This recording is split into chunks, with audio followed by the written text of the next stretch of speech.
It was the early 1970s. In the shadowy suburbs of Chicago, most people were preoccupied with the small concerns of their own lives. In one of those ordinary streets, peaceful and quiet, where everyone greeted each other and everyone went home when evening came, there was a house that looked perfectly clean from the outside. The lawn was neatly mowed, the flowers watered, the porch freshly painted. But no one knew that this house was actually the grave of 33 young people. This house belonged to John Wayne Gacy. Gacy was well-liked in the community. He worked in business associations, volunteered in political campaigns, and approached people with a smile always on his face, like a neighborly big brother, and, of course, Pogo the Clown. He was the very man who dressed up as a clown at children's birthday parties and made them laugh. He was a trustworthy figure in people's eyes. No one even imagined he could have a dark side.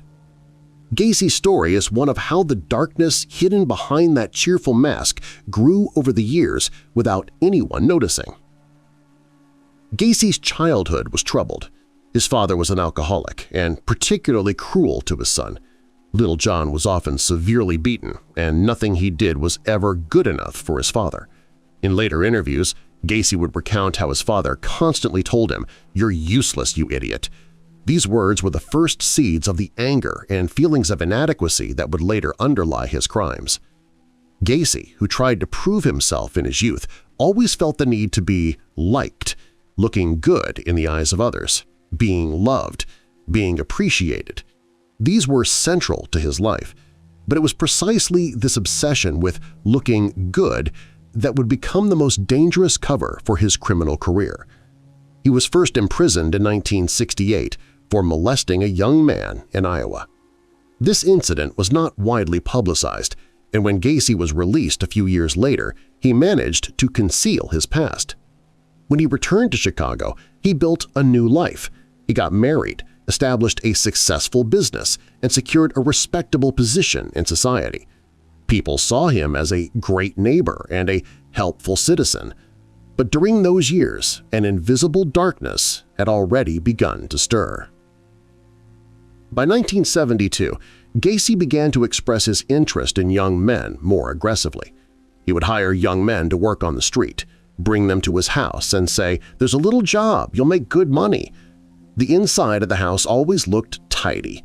Political brochures on Gacy's desk, awards on the wall, a clown costume in the corner of the living room. Everything was normal. But in the basement, there was a death chamber from which no one who entered ever came out. The basement ceiling was low, and a sharp, heavy smell of damp hung in the air.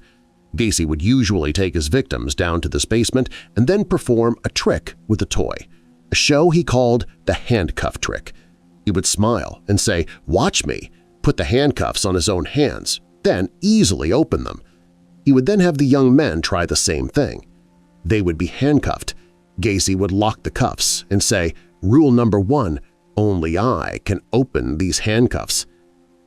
This moment was the point of no return for most of his victims. Gacy would strangle the young men to death, then place their bodies in narrow tunnels under the basement. Over the years, the graves expanded. First, they held a few bodies, then dozens. The house became increasingly filled with dark secrets.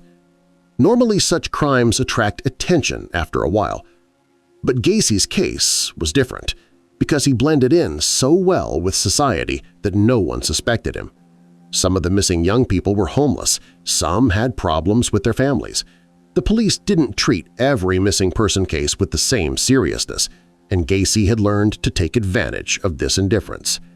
The neighbors only noticed strange smells, especially in the summer, a strong, metallic, rotten smell coming from the back of the house.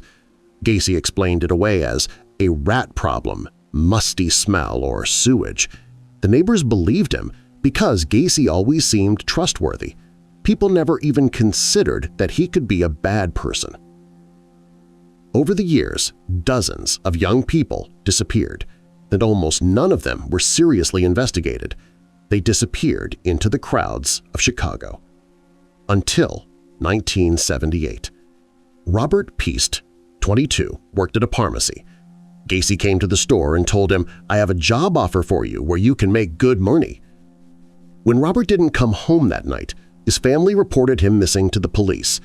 For the first time, a family said they had witnesses who saw their son getting into Gacy's car. This time the police were more careful.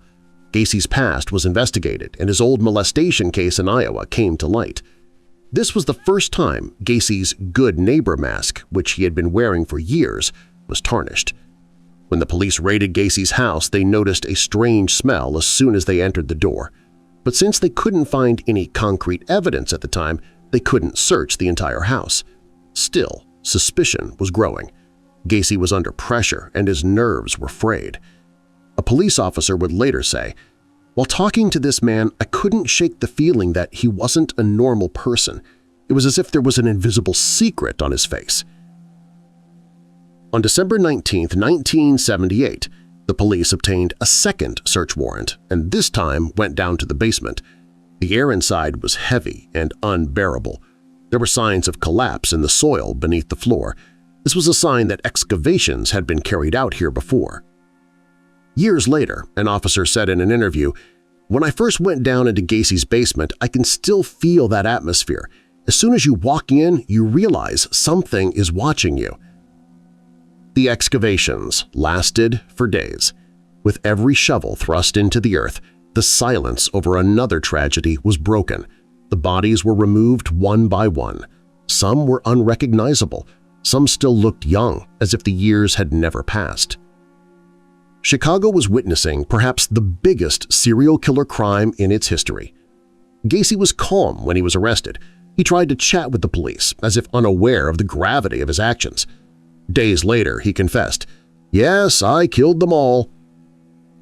Gacy tried to downplay some of the murderers, claiming he'd killed them by accident.